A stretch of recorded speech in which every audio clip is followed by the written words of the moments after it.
First question: despite many challenges, India has persisted in consolidating relation with Iran. Explain in the context of Johor Port. Discuss the significance of other actors of Indo-Iranian relation.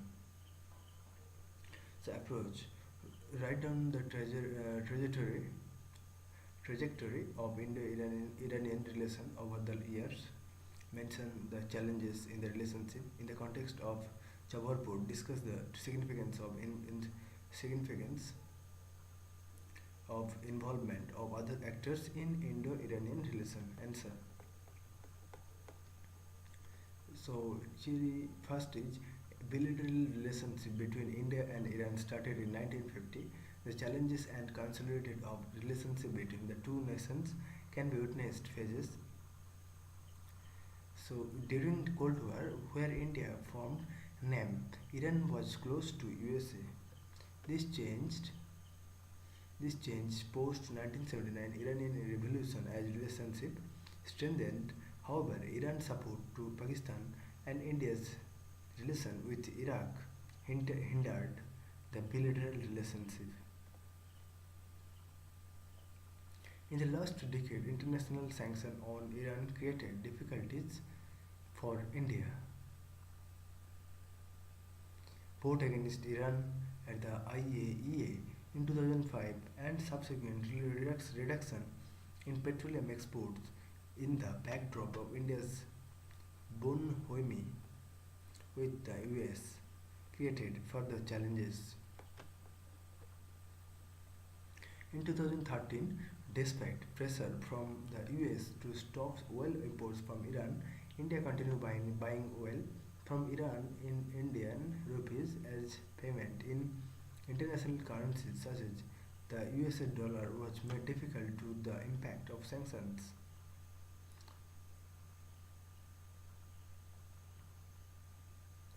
Gradually, especially since the signing of Joint Common Program of Action JCPOA lifting sanctions on Iran in 2015-16, the relationship has taken an upturn.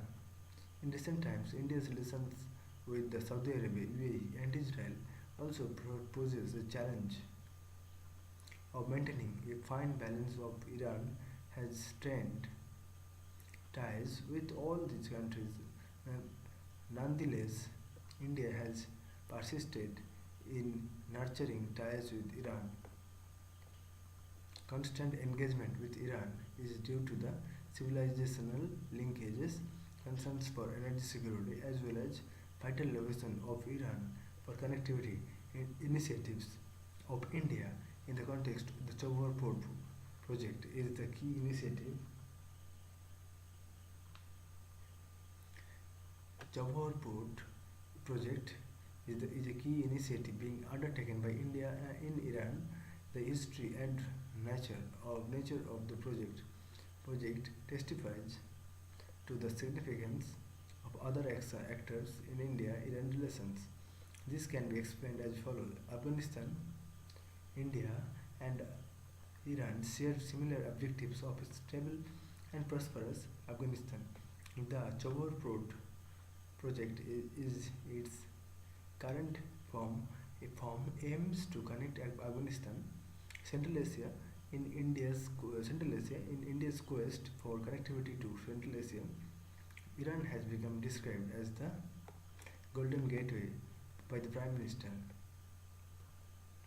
The future viability of the project also depends on the participation of Central Asian countries, which is vital for both India and Iran. China and Pakistan, both India and Iran share sensitive ties with these two countries.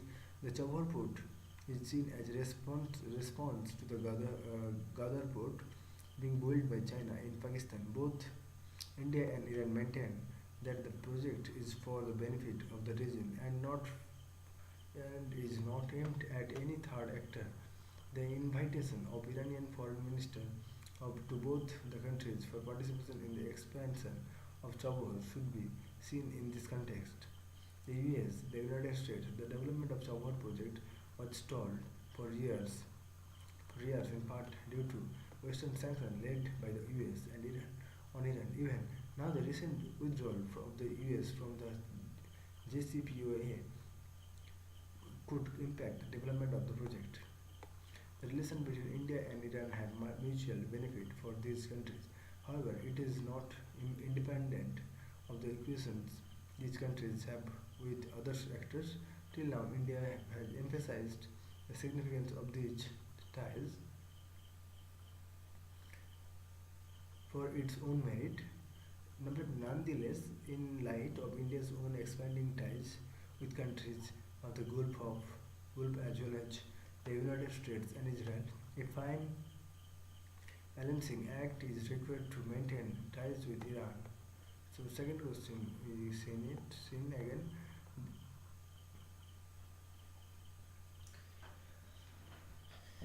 It has been argued that the recent development in Maldives marked a test for the neighborhood first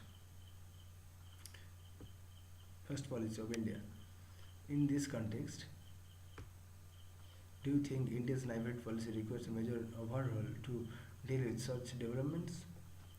Approach highlights the recent developments in Maldives and how they tested India's neighborhood first policy. Opinionate the need for a major overhaul of India's neighborhood first policy, if any. Since independent, successive government of India have acknowledged the significance of the neighborhood in India's foreign policy. Most recent formulation of neighborhood first has been evident since the invitation to the leaders of neighboring countries on the occasion of swearing in of the new government in 2014. However, the recent development in neighborhood in general and Maldives in particular have raised questions regarding India's neighborhood policy. Developments in Maldives since the ouster of the first democratically elected president Mohammad Nasheed, Maldives has witnessed domestic turmoil. In the latest developments, this unfolded in the imposition of emergency in response to adverse verdict by the judiciary against the incumbent Abdullah Yemen. This period has also seen increased involvement of China, including an FTA concluded in December 2017. Maldives has also affirmed its particular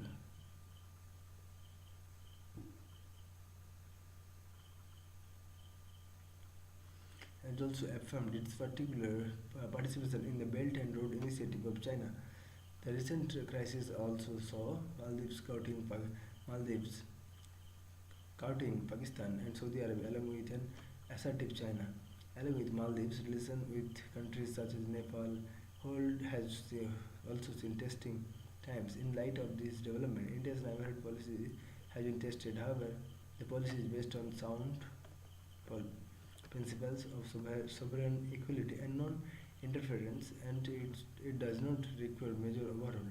Rather, the need is to adopt tools such as para-diplomacy in dealing with our neighbors. For example, interaction Tamil Nadu and Sri Lanka, West Bengal and with Bangladesh, etc. First tracking solution of key issues with our neighbors such as Tista water dispute with Bangladesh, fishermen issue with Sri Lanka, etc. Enhancing bilateral trade with the neighbors as China is using its economic clout to attach more pearls in the string. Institutionalizing the soft power aspects of Indian foreign policy, there has an urgent need to check the growing Chinese influence in the Indian Ocean. Instead of successful working of regional initiatives such as SAARC and BIMSTEC, India needs to respect the sentiments of its neighbors and play an enabling role in their development. In the context of Maldives, India needs to build and maintain pressure on the current regime to respect the rule of law with the help of other democratic countries and UN, India must work towards ensuring free and fair election in the country. The development since the beginning of 21st century have argued well for India-Japan relations. Nonetheless, terming them natural allies would require further consolidation of the ties critically. Three, the question is the development since the beginning of 21st century have argued well for India-Japan relations. Nonetheless, terming them natural allies would require further consolidation of the ties critically. Comment. After in the introduction mentioned the factors which have led to better Indo-Japan relationship, mentioned the areas of cooperation between the two countries, and list the challenges and limitations which prevent from being called natural allies. Conclude the positive note. India and Japan are Asia's largest and most developed democracies. Military relations between the two have travelled a long distance since 1952. Announcement of the global partnership in 21st century in August 2000 marked a new stage in this relation. There is neither any negative historical legacy for nor an outstanding political issue between these countries.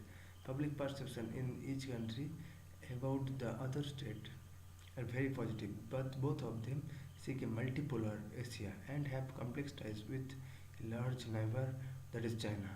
They also seek the permanent member of the UN Council together. Furthermore, complementarities in human and natural resources, economic needs and potential also factors that have led to strengthening of relations. Following can be cited for as example of this relation.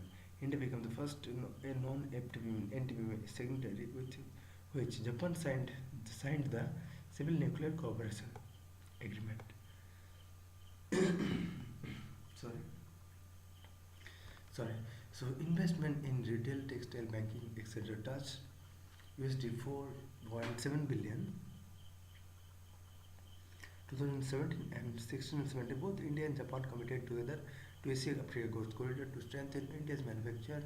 Japan has undertaken projects such as road construction in northeast India, Mumbai, Ahmedabad, high-speed rail, etc.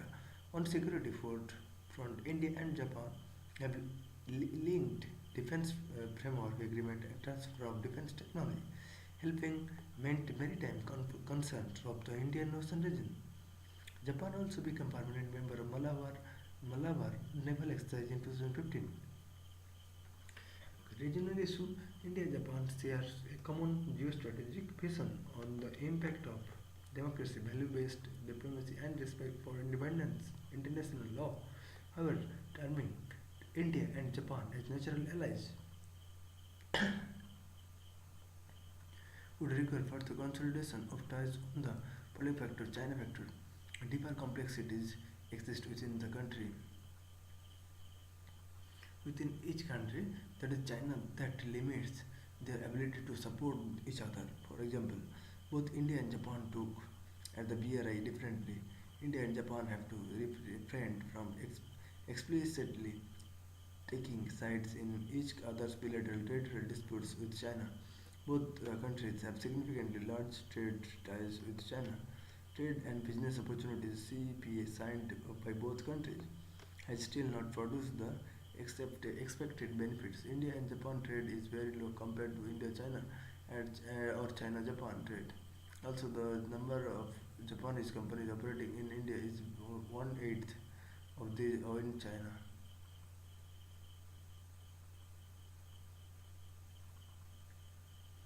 Defense trade. China has been a pacifist state, and as such, in the changed circumstances, it would require to clearly identify its priorities and become a normal military power. With India long pending US-2 amphibious aircraft deal is a symbol of unrealistic potential in defense cooperation.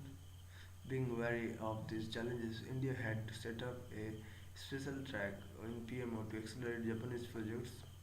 Further, The establishment of the quadrilateral that includes the US, Australia as well will help in better articulation of common interests at the international level. So these two countries are poised to be natural allies in the era of the upcoming Asian century. In view of India's quest to become a leading power globally, assess its potential to achieve desired outcomes and preparedness to address key emerging issues in international arena. Briefly write about India's readiness for becoming the leading power globally. Discuss some of the key emerging issues in international arena and India's position therein in light of these issues. Mention some of the steps taken by the government regarding these. Propose a long-term strategy to achieve desired outcomes. Answer: given the economic, democratic, and demographic credentials, India has all basic prerequisites of becoming a global leading power in an increasingly multipolar world. Nonetheless, transformation of this potential requires defining goals and mobilizing resources and to achieve desired outcome. This is even more significant in the context of a world that is independent and faces issues that are transnational in nature. India's potential can be gauged from demography, the rise in number of working age population augurs well for India. The country has a potential demographic dividend democracy. Success of democratic institutions have strengthened participation and provided stability and predictability in policy making. Technical powers. India has a large pool of technical proficient human resources. Diaspora. In recent terms, Indian diaspora has emerged as a key component of India's influence in image engagement with the diaspora has also been recalibrated. Economy: the sustained economic growth of India has provided further fueled to its potential to achieve desired outcomes. However, in many emerging issues in international arena require adequate resource from India. Climate change: India has to find middle way in order to cut nation's high carbon footprint while not jeopardizing its economic growth prospects. Changing global relations, growing proximity with the US by formation of strategic partnership needs to be delicately balanced with maintaining traditionally close relations with Russia. Further, given the rise of the China's India and also need to maneuver its way to in immediate neighborhood Africa and elsewhere. Economic governance: there is a balancing between the old institution and the World Bank and IMF and the new ones that is AIIB and NDB. Humanitarian issue: India needs to articulate firmly on issues such as the recent Rohingya crisis on the basis of its core principles of foreign policy. Then Delhi dallying on its stance. Emerging security for conventional fuel and emerging energy needs. India is not self-sufficient. Additionally, not being a signatory of to non-proliferation treaty, it has to negotiate hard for civil nuclear agreements, governance of global commons, formation of new cooperative partnerships in the regions lying beyond littoral states such as Arctic and Antarctica regions require careful diplomatic maneuvering in the time to come. India's partner preparedness can be understood as follows. India is also pushing its legitimate space on bodies such as NSG and others to strengthen India's opposition in international affairs and counter the threats to its national interests. The Indian government has taken various initiatives such as reinvigorating a test policy, neighborhood first policy, Project Mosum, international surveillance, Asia Africa Growth Corridor, enhancing multipolar engagement on forums such as BRICS, SCO, SN, etc. Further potential India's soft power by means of yoga, Bollywood, diaspora, etc., has been sought to be protected globally through development assistance and lines of credit. India has sought to share its economic gains with others, while India has appreciate Vitide as well as potential to become a leading power. It must necessarily adapt to changing external circumstances and shifting domestic needs. This requires adequate resource and institutional strengthening. So thank you. Next we discuss another question. Thank you.